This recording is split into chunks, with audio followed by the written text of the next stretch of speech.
अभी हाल ही में ही मैं अपनी छोटी बहन से बात कर रहा था। उसके एग्ज़ाम्स आने वाले हैं तो वो बहुत ही ज़्यादा स्ट्रेस में थी। उसकी बातें सुनकर मुझे अपने एग्ज़ाम के टाइम की याद आ गई। कैसे एग्ज़ाम के 2-3 महीने पहले ही खुद को इतनी ज़्यादा टेंशन होने लगती थी कि अपने कमरे में बंद होकर पूरा दिन बस पढ़ते ही पढ़ते रहो। सुबह 10 बजे से लेकर रात के 10 बजे तक कॉन्स्टेंटली किताबें खुली रखकर बस नोट्स बनाते रहो। एक ही चैप्टर के 5-6 बार डिफरेंट नोट्स बनाकर डिफरेंट बुक से उसी को रिवाइज करते रहो। खाना भी कमरे में ही मिलता था, ना ही किसी दोस्त से बात होती थी, ना ही घर वालों से। अपना फ़ोन भी बंद करके ड्रॉर में रख देते थे। इवन जब रात को सोते भी थे तब भी एग्ज़ाम के ही सपने आते रहते थे। कैसे ज़्यादा सो गए तो मैम ने एंट्री नहीं दी, या फिर क्वेश्चन के पिछले वाला साइड नहीं देखा तो मार्क्स कट हो गए। सच में वो टाइम बहुत ही ज़्यादा प्रेशर वाला था। तुम बोलोगे मैं झूठ बोल रहा हूँ, बट एक बार ऐसा हुआ था कि मैं अपने सोशल साइंस के पेपर के वक्त मैम अपने साथ ही ले आया था। एक बार ये हुआ था कि जब पेपर दे रहे थे तो जब मैम डाउट्स पूछने के लिए आई तो खूब ज़ोरों शोरों कॉन्फिडेंस से बोल रहे हैं, मैम ये क्वेश्चन आउट ऑफ क्वेश्चन है। बाद में क्लास में मैम ने बहुत ज़्यादा सुनाया तो बहुत एम्बैरेसमेंट भी हुई। क्या आपके साथ ऐसा कोई हादसा हुआ है? कमेंट करके ज़रूर बताना।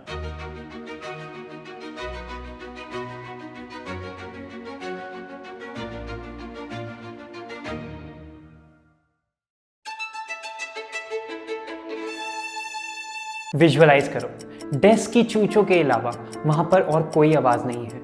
बस फटाफट पन्ने बदलने की और थोड़ी बहुत विस्परिंग की साउंड आ रही है। इस कमरे के लोगों को कुछ फर्क नहीं पड़ता कि बाहर तड़कती गर्मी है या ज़बरदस्त वाली ठंडी। सारे अपनी गर्दन नीचे करके बस कुछ ना कुछ पन्नों में भरी जा रहे हैं। मैं कोर्ट रूम की बात नहीं कर रहा हूँ, मैं बात कर रहा हूँ एग्ज़ाम हॉल की।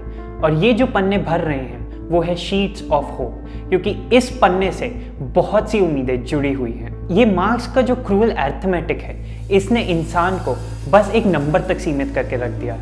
एक सिंगल टिक या एक गलत जवाब से सालों का सपना इंस्टेंटली खत्म हो सकता है। और ये जो मार्क्स का बढ़ता कांस्टेंट प्रेशर है, इसने बच्चों को ग्राइंड करने पे मजबूर कर दिया है। सोते तब हैं जब ऑलमोस्ट बॉडी गिव अप कर देती है। बहुत सारे केसेस ऐसे भी हुए हैं जो एग्ज़ाम प्रेशर के चलते बच्चे फेंट भी हो रहे हैं। मेंटल और फिजिकल हेल्थ का बाजा बच जाता है।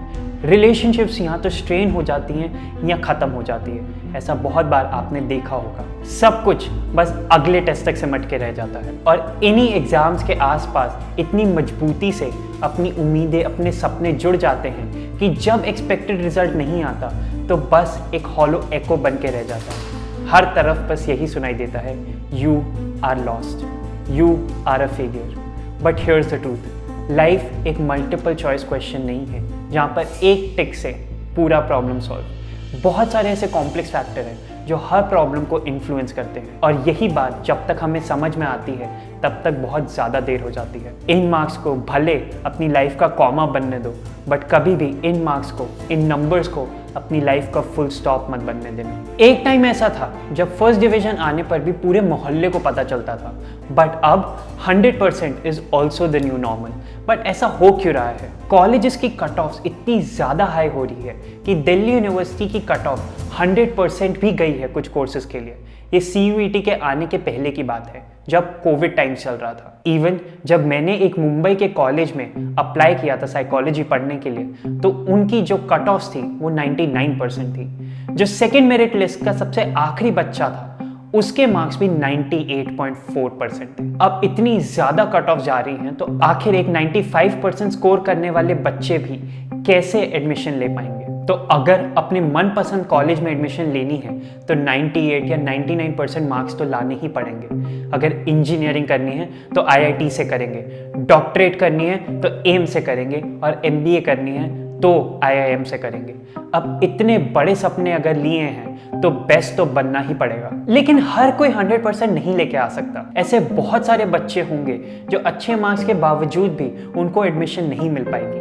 अगर नीट 2023 की ही बात करूं तो करीब 20,38,596 बच्चों ने एग्जाम दिया एंड क्वालिफाई किया 11,45,976, ऑलमोस्ट 11.5 लाख स्टूडेंट्स। MBBS की सीट्स थी ऑलमोस्ट 11,06,000, और BDS, आयुष इन सबको मिलाकर टोटल सीट्स थी 1,77,076। मेरी खुद की एक दोस्त ने जब नीट का एग्ज़ाम दिया तो उसके इतने ज़्यादा अच्छे नंबर थे कि उसे पूरी होप थी कि उसे एम्स जोधपुर ज़रूर मिलेगा, बट इतने ज़्यादा कंपटीशन और रैंक इन्फ्लेशन के कारण उसे अपनी पसंद का कॉलेज नहीं मिला। अभी भी वो एक एम्स में ही है, बट वो जब समय आया कि उसे रिजल्ट पता चले कि उसे कौन सा कॉलेज अलॉट हुआ है तो वो फूट के रोई, और वो देखकर खुद को भी बहुत ज़्यादा दुख हो रहा था कि आखिर ऐसा क्यों। बट इसमें जिन बच्चों को एडमिशन नहीं मिल रही, आपकी कोई गलती नहीं है। अब पॉपुलेशन इतनी ज़्यादा है तो बढ़ती पॉपुलेशन के साथ अब फैसिलिटीज़ इतनी नहीं बढ़ रही है। बट टेंशन की बात नहीं है, ऐसे बहुत से करियर ऑप्शंस हैं जिनमें लोग जाकर सक्सेसफुल हो रहे हैं। सब IIT से इंजीनियरिंग नहीं करते, कुछ DU की IP यूनिवर्सिटी से भी इंजीनियरिंग करके और कुछ IMT से MBA करके भी अपने करियर में सक्सेसफुल हो जाते हैं। बहुत सारे लोग एंटरप्रेन्योर्स भी बन जाते हैं। कुणाल शाह ने नसरे मुंजी से ड्रॉप आउट करके ही बनाया था क्रेड, और विजय शेखर शर्मा ने DTU से इंजीनियरिंग करके भी बना लिया है Paytm। ऐसे बहुत सारे स्टार्टअप्स हैं जो शायद IIT IIM स्टूडेंट्स ने नहीं बनाए होंगे, बट इन कंपनीज में भी IIT और IIM के बच्चे काम कर रहे हैं। तो ऐसी बहुत सारी ऑप्शंस है इस रियलिटी में, और इन सबको एक्सप्लोर करना बहुत ही ज़्यादा ज़रूरी है। अगर आपको इन ऑप्शंस के ऊपर एक वीडियो चाहिए तो कमेंट करके ज़रूर बताना। मैं पूरा ट्राई करूँगा कि ऐसी एक वीडियो आपके पास ज़रूर पहुँचे। Coming back to exam pressure, आखिर ये कौन है जो इन बटन्स को दबा रहा है? क्या इसके पीछे कॉम्पिटिटिवनेस है या और भी बहुत सारे फैक्टर हैं? कॉम्पिटिशन का प्रेशर तो है ही, बट इस प्रेशर में जो कंट्रीब्यूट करने वाला फैक्टर है वो कुछ हद तक सोसाइटी और पेरेंट्स हैं। हमारे यहाँ हमेशा से डॉक्टर्स और इंजीनियर्स को बहुत ज़्यादा इज्जत मिलती है, एकदम स्टेटस सिंबल टाइप, एक तोप माना जाता है। घर आने वाले हर रिश्तेदार का बस एक ही सवाल होता है बच्चे पे, डॉक्टर बनोगे या इंजीनियर? अगर आपको 3 इडियट्स का वो सीन याद रहेगा। मतलब लड़का हुआ तो इंजीनियर, लड़की हुई तो डॉक्टर। ओए चैंप तू अंदर ही रह भाई। इतनी छोटी सी नाजुक सी एज से ही हमारे सबकॉन्शियस माइंड में ये डाल दिया जाता है कि या तो इंजीनियर बनो या डॉक्टर, और कोई स्कोप है ही नहीं इस दुनिया में। आखिर थोड़ा टाइम तो दो बच्चे को बड़ा होकर अपने इंटरेस्ट एक्सप्लोर करने में, और कितनी सारी ऑप्शन है इस रियल वर्ल्ड में उसको जानने में। मेरे बहुत से ऐसे दोस्त हैं जो इंजीनियरिंग कर रहे हैं, और जब मैं उनसे पूछता हूँ कि वो क्यों करते हैं इंजीनियरिंग, तो वो मुझे एक ऑकवर्ड सा लाफ्टर दे देते हैं। बहुत से इंजीनियर्स को यही नहीं पता होता कि क्यों कर रहे हैं वो इंजीनियरिंग। ऐसे बहुत से आपको मिल जाएंगे एग्जाम्पल्स जो इंजीनियरिंग करके और फील्ड्स में चले गए, जैसे कि स्टैंड अप कॉमेडियन बिस्वा कल्याण रथ, जिन्होंने IIT से अपनी इंजीनियरिंग करके बट अब वो एक बहुत ही ज़्यादा फेमस स्टैंड अप कॉमेडियन है। फैमिली मेम्बर्स को तो यही लगता है कि अगर डॉक्टर और इंजीनियरिंग कर ली तो उनका फ्यूचर सिक्योर है, पैसा ही पैसा होगा और स्टेबिलिटी रहेगी। पता है कभी कभी ऐसा होता है कि पेरेंट्स की अनफुलफिल्ड विशेस भी बच्चे के ऊपर आ जाती है। अगर मैं डॉक्टर नहीं बन पाया तो मेरा बच्चा डॉक्टर बनेगा, बट ऐसा नहीं होता। आप बनना चाहते थे पर मजबूरी थी, नहीं बन पाए, या फिर डॉक्टर हूँ तो मेरा बच्चा भी डॉक्टर बनेगा। बच्चा आपका है पर उसे नहीं बनना डॉक्टर। 3 इडियट्स याद है, बस वैसा ही। और मुझे लगता है कि इसके पीछे एक हिस्टोरिकल कॉन्टेक्स्ट भी है। इंडिपेंडेंस के बाद धीरे धीरे करके इंडियंस ब्रिटिशर्स को रिप्लेस कर रहे थे। उस समय इंजीनियर्स को देखा गया एज नेशन बिल्डर्स। मुझे लगता है कि वो जो ट्रेडिशन है वो आज भी चल रहा है, और डॉक्टर्स को तो हमेशा ही भगवान जैसा समझते थे। आखिरकार वो लाइफ सेव करते हैं, बट क्या डॉक्टर्स ही हैं जो लाइफ को सेव करते हैं? ऐसा नहीं है। पहाड़ पे तुम्हारे बगल में खड़ा कोई बंदा तुम्हें फिसलने से बचा ले, कोई पानी में डूबने से बचा ले। आर्मी, नेवी, एयरफोर्स, ये सब हमारे लिए भगवान समान ही है। अगर आज हम अपने देश में खुले घूम सकते हैं तो वो बॉर्डर पे खड़े हुए जवान ही हैं जो हमें प्रोटेक्ट कर रहे हैं। तो आखिर क्यों ही हमें इंजीनियर और डॉक्टर बनना है? ऐसे बहुत सारे रास्ते हैं जहाँ पर जाकर आपको बोथ रिस्पेक्ट और पैसा भी मिल सकता है। कुछ एक टीचर्स, स्कूल या फिर कोचिंग सेंटर्स भी हैं जो इस प्रेशर को इंक्रीज करते हैं बच्चों पर। मैं मानता हूँ कि they want what's best for children, but at the same time उन्हें बच्चों की सक्सेस से नहीं, बल्कि उस सक्सेस से जो उनकी रेपुटेशन पे इम्पैक्ट पड़ रहा है उससे ज़्यादा है। स्कूल का नाम करना है, इंस्टीट्यूशन का नाम करना है। आप बहुत ही ज़्यादा देखते होंगे कि कैसे कोचिंग सेंटर्स अपने रिजल्ट्स को कितने प्राउडली फ्लॉन्ट करते हैं, बड़े बड़े बैनर से अपने स्टूडेंट्स के मार्क्स और रैंक्स को दिखाते हैं ताकि और एडमिशन मिल पाए। और इस सक्सेस और रेपुटेशन का प्रेशर बच्चों पे आ जाता है, और इन वल्नरेबल मासूम बच्चों पे इतना ज़्यादा प्रेशर इज़ नॉट राइट। गुब्बारे में हवा भी एक लिमिट तक ही भर सकती है, अगर उससे ज़्यादा भर दी तो गुब्बारा फट जाएगा। यही इंसान भी होता है, हम एक लिमिट तक ही प्रेशर ले सकते हैं, अगर उससे ज़्यादा प्रेशर हो गया तो हमारी बॉडी पे बहुत ज़्यादा नेगेटिव इम्पैक्ट पड़ेगा। अब आप लोग बोल रहे होंगे ये मैं बस हवा में बातें कर रहा हूँ, बट ये एक्चुअली साइंटिफिकली प्रूवन भी है। एंजाइटी की बात करते हैं। अब एंजाइटी एक लेवल तक नॉर्मल होती है, उसे कहते हैं फैसिलिटेटिव एंजाइटी, जो आपकी परफॉर्मेंस को इन्हांस करती है। बट अगर एंजाइटी एक पॉइंट के आगे बढ़ जाए तो वो आपकी परफॉर्मेंस को डिक्रीज करने लगती है, और इसे कहते हैं डिबिलिटेटिंग एंजाइटी। और यही आप एग्जाम के वक्त भी फेस करते हैं। थोड़ी बहुत टेंशन तो सबको होती है, and that is essential, because उसी टेंशन के चलते हम मोटिवेट होते हैं पढ़ाई के लिए। अगर वो मोटिवेशन ही नहीं रहेगी, वो टेंशन ही नहीं रहेगी, तो हम पूरा टाइम अपने बेड पर पड़े रहेंगे और कोई ना कोई सीरीज को बिंज वॉच कर रहे होंगे। बट अगर ये एंजाइटी आप पे इम्पैक्ट डाले, आपके दिमाग में थॉट्स चलते रहें कि कल क्या होगा, कल मुझे कुछ नहीं आता, मैं फेल हो जाऊंगा, या बहुत सारे negative thoughts, then it is a matter of concern. क्योंकि इस एंजाइटी के चलते आपकी एग्जाम में परफॉर्मेंस इतनी अच्छी नहीं रहेगी और आप अपना बेस्ट नहीं दे पाएंगे। आप हर समय एंशियस फील करेंगे, जिसका रिजल्ट होगा सर दर्द, नॉजिया, उल्टी वाली feeling, excessive sweating, shortness of breath, rapid heartbeat, light headedness, या फिर ऐसा लगेगा कि आप फेंट होने वाले हो। या तो ये सब हो सकता है, या ऐसे कुछ सिम्टम्स आपको अपनी बॉडी में रियलाइज होने लगेंगे कि चेस्ट हैवी हो रही है, चेस्ट पेन्स हो रहे हैं, आपके दिमाग में बस ऐसे थॉट्स चल रहे हैं जिनको आप कंट्रोल नहीं कर पा रहे। और ये सब सिम्टम्स के चलते you can sort of feel a feeling of helplessness, worthlessness, hopelessness, और आपको डिसअपॉइंटमेंट भी होगी, जिसका सीधा इम्पैक्ट आपके एग्जाम परफॉर्मेंस पर भी पड़ेगा। ये सिर्फ बोलने की बात नहीं है, ऐसी बहुत सी स्टडीज भी हुई हैं जिन्होंने इन फैक्ट्स को इस्टेब्लिश भी किया है।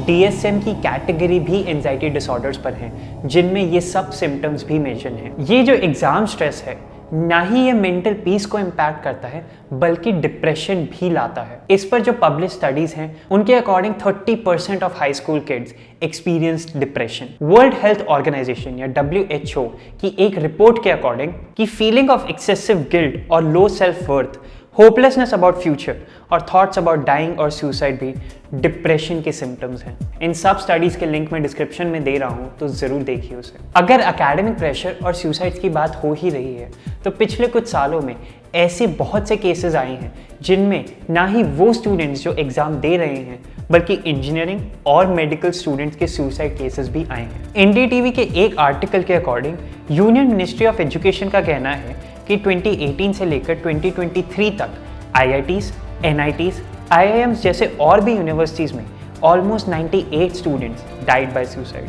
कोटा, जिसे कोचिंग सेंटर्स का हब कहते हैं, वहाँ पे 2023 में करीब 25 students died by suicide. Cope up नहीं कर पा रहे, so they have to leave the course. Trust me, तुम्हारे पेरेंट्स के लिए तुम्हारी लाइफ, तुम्हारी खुशियों से ज़्यादा कुछ भी इंपॉर्टेंट नहीं है। एग्ज़ाम का जो स्ट्रेस है वो सिर्फ इन तक ही लिमिटेड नहीं है। शॉर्ट टर्म मेमोराइजेशन, यानी बिना कॉन्सेप्ट को अंडरस्टैंड किए सिर्फ रट्टा लगा के याद करना, देर तक पढ़ने के लिए अनहेल्दी प्रैक्टिसेस फॉलो करना, जैसे कि एक्सेसिव यूज़ ऑफ कैफीन, या फिर कई बार परफॉर्मेंस एनहांसिंग ड्रग्स भी लेना। इसके अलावा इसका मेंटल, इमोशनल और फिजिकल हेल्थ पर भी बहुत अच्छा खासा इम्पैक्ट पड़ता है। तो अब स्ट्रेस को कम करने के लिए क्या क्या किया जा सकता है? गवर्नमेंट ने अपनी तरफ से एक इनिशिएटिव लिया है in the form of new education policy. हमारी जो एजुकेशन पॉलिसी अब तक चलती आ रही है, उसमें चेंजेस हो रहे हैं, बट ये जो न्यू एजुकेशन पॉलिसी है, इसे इम्प्लीमेंट होने में टाइम लगेगा। और ये कोई मैजिक वॉन्ड नहीं है कि एकदम से ये सब कुछ बदल के रख जाएगा। वंस इम्प्लीमेंटेड फुल्ली, तब तक पता नहीं चलेगा कि इसकी क्या शॉर्टकमिंग्स है और क्या काम होगा इसके ऊपर टू ओवरकम दो शॉर्टकमिंग्स। बट ये एक स्टेप है चेंज लाने का। इस पॉलिसी में स्टूडेंट्स के साथ साथ टीचर्स की ट्रेनिंग को भी इंपॉर्टेंस दी हुई है। Of course, better skilled teachers will adeptly implement the new techniques. Fine arts, sports और वोकेशनल एजुकेशन को भी करिकुलम का इंपॉर्टेंट पार्ट बनाया है। स्टूडेंट्स की आसानी और अंडरस्टैंडिंग के लिए रीजनल लैंग्वेजेस और मदर टंग में भी एजुकेशन देने का provision is very helpful, specially small towns में। इससे ना ही लिंगुअल डाइवर्सिटी प्रमोट होती है बल्कि एक कल्चरल प्राइड भी आता है। फिर अर्ली चाइल्डहुड और प्री प्राइमरी एजुकेशन को भी जो मेन स्ट्रीम एजुकेशन में लाया गया है उससे भी स्टूडेंट्स को बहुत ज़्यादा हेल्प मिल रही है। प्ले बेस्ड लर्निंग से बचपन से ही without any stress they start learning skills in technology. ये जो स्ट्रक्चर है 5+2 का, इसको बदल कर दिया है अब 5+3+3+4 and this aligns well with the traditional learning system. 5 साल फाउंडेशन स्टेज, 3 साल की प्रिपरेटरी स्टेज, 3 साल मिडिल स्टेज और फिर 4 साल सेकेंडरी स्टेज। बड़े ही फॉर्मल और सिस्टमैटिक तरीके से स्टूडेंट्स की स्किल और लर्निंग पैटर्न को डिफाइन किया जाता है। जहाँ पर पहले फोकस सिर्फ कोर्स पर था, अब वो बदल कर कॉग्निटिव, इमोशनल और सोसाइटल ग्रोथ पर हो गया है। एडमिशन की जहाँ तक की बात है तो यस, बोर्ड के marks play an important role in admissions, but ऐसे बहुत सारे एस्पेक्ट्स हैं जिनको आप कंट्रोल नहीं कर सकते। जैसे कि बहुत ही डिफरेंट स्टेट्स की मार्किंग स्कीम डिफरेंट होती है, CBSE और ICSE की मार्किंग स्कीम भी डिफरेंट होती है, बट एडमिशन के वक्त इन सबको ही इक्वल वेटेज दी जाती है। 80% तो 80 ही रहेगा, चाहे वो किसी भी बोर्ड से हो। और आई नो ये आप लोगों को इनजस्टिस लग सकता है, बट ऐसा कोई क्राइटेरिया नहीं है जिससे इस वेटेज को डिफाइन कर सके। ये जो बच्चों पे स्ट्रेस बढ़ता जा रहा है उसको रेगुलेट करने के लिए गवर्नमेंट ने रिसेंटली गाइडलाइंस लॉन्च की है। ये गाइडलाइंस इशू की थी एजुकेशन मिनिस्ट्री ने। अब कोचिंग सेंटर्स सिर्फ उन्हीं स्टूडेंट्स को एनरोल कर सकते हैं जो या तो 16 साल से ऊपर हों या फिर उन्होंने 10th के एग्जाम्स क्लियर किए हों। साथ ही साथ ये कोचिंग सेंटर्स बहुत बार रैंक्स और मार्क्स को लेकर मिसलीडिंग प्रॉमिसेस या शो ऑफ करते हैं। अब वो ये भी नहीं कर सकते। जैसे कि आपने देखा होगा कि जब भी रिजल्ट्स डिक्लेयर होते हैं तो सभी कोचिंग सेंटर्स अपनी एडवर्टीजमेंट्स लॉन्च करते हैं जिसमें फर्स्ट, सेकंड, थर्ड रैंकर्स की पिक्चर्स लगी होती हैं, चाहे वो बच्चा उस कोचिंग इंस्टीट्यूट से पढ़ा हो या नहीं। ये कैसे होता है इसकी एक डिटेल में वीडियो आगे भी बना सकते हैं, अगर हाँ तो कमेंट करके ज़रूर बताना। बट हाँ, अगर ये सब गाइडलाइंस कोचिंग सेंटर्स नहीं फॉलो कर पाते तो उन पर एक फ़ाइन भी लग सकता है और उनके लाइसेंस भी कैंसिल हो सकते हैं। तो एक शुरुआत तो की है गवर्नमेंट ने इन सिचुएशंस को टैकल करने के लिए, लेकिन अब हम क्या करें? हमें ये तो पता है कि एग्ज़ाम का स्ट्रेस, चाहे वो बोर्ड एग्ज़ाम हो या कम्पिटिटिव एग्ज़ाम हो, उसका हमारी हेल्थ, फिजिकल और मेंटल पे अच्छा खासा नेगेटिव इम्पैक्ट पड़ता है। तो आखिर करें क्या? जैसा कि मैंने आपको पहले भी बताया है, इंजीनियरिंग और डॉक्टरेट के अलावा भी बहुत सारी ऑप्शंस अवेलेबल हैं, तो उनको एक्सप्लोर करो। मैं ये नहीं कह रहा हूँ बिल्कुल बनो, बट तभी बनो अगर आपका एक्चुअली पैशन है। सोसाइटी या पेरेंट्स के प्रेशर के अंदर आकर मत बनो। इन एग्ज़ाम और बाकी सब एग्ज़ाम्स के लिए एक चीज़ ज़रूर याद रखो, ये एग्ज़ाम्स आपकी इंटेलिजेंस का क्राइटेरिया नहीं है। बहुत बार ऐसा हुआ है कि आप एग्ज़ाम देने गए हैं और वहाँ पे आपका माइंड ब्लैंक हो गया। ऐसे क्वेश्चंस आए हैं जो आप नहीं पढ़ के गए, या बहुत बार इसका उल्टा भी होता है, एग्जैक्ट वही क्वेश्चन आता है जो आप पढ़ के जाते हैं। आप समझ रहे होंगे मैं क्या कहना चाहता हूँ। अपनी तरफ से 100% दो ताकि बाद में ये रिग्रेट ना रहे कि हम नहीं कर पाए। बाकी जो रिजल्ट आता है accept it and move on. कुछ और ट्राई कर लो, दिल से नहीं लगाना, because at the end of the day it is you who matters। अगर ये वीडियो आपको अच्छी लगे हो तो please do like, share and comment on the video. अगर चैनल को सब्सक्राइब नहीं किया है तो subscribe the channel immediately and don't forget to press the bell icon for further notifications. Thank you.